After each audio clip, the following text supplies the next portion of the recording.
তৈরি। এবার ল্যান্ড করতে হবে। এরপরে $1 মিলিয়ন কার, কিন্তু আমি এবারে একটা নিয়ে আসিনি। আমি এখানে $1 মিলিয়ন অনেকগুলো কার নিয়ে এসেছি। যাতে আপনাদের একটা গাড়ি পছন্দ হয় সেই জন্য আমি 10টা গাড়ি নিয়ে এসেছি, যেগুলোর প্রত্যেকটার মূল্য হলো $1 মিলিয়ন। আর স্বাভাবিকভাবেই এই পুরো রেস ট্র্যাকটা আমরা রেন্টে নিয়ে নিয়েছি। তাই আমি আমার বন্ধুদের একটা করে গাড়ি বেছে নিতে বললাম। তোমার সাথে রাইড করবো, দেখো কোনটা চালাবে। এই গাড়িটাকে দেখো। আমি কি এই গাড়িটাতে ফিট করে যাব? ঠিক আছে, গাড়ি চালানোর সময় মেসেজ করবো না। এটা প্রাইভেট প্রপার্টি, এটা করা এখানে লিগ্যাল। ও এবার আমরা শুরু করব।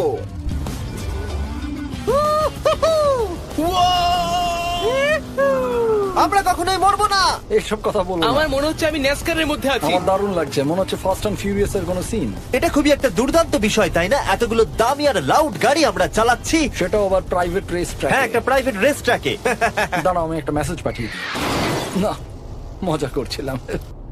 আমি এটাকে ক্র্যাশ করাবো। প্লিজ করো না। ও মাই গড, আমরা $1 মিলিয়ন গাড়ি নিয়ে ড্রিফট করছি। ওরা যতক্ষণ গাড়িগুলোকে নিয়ে ট্র্যাকের মধ্যে ঘুরছে, আমি আপনাদের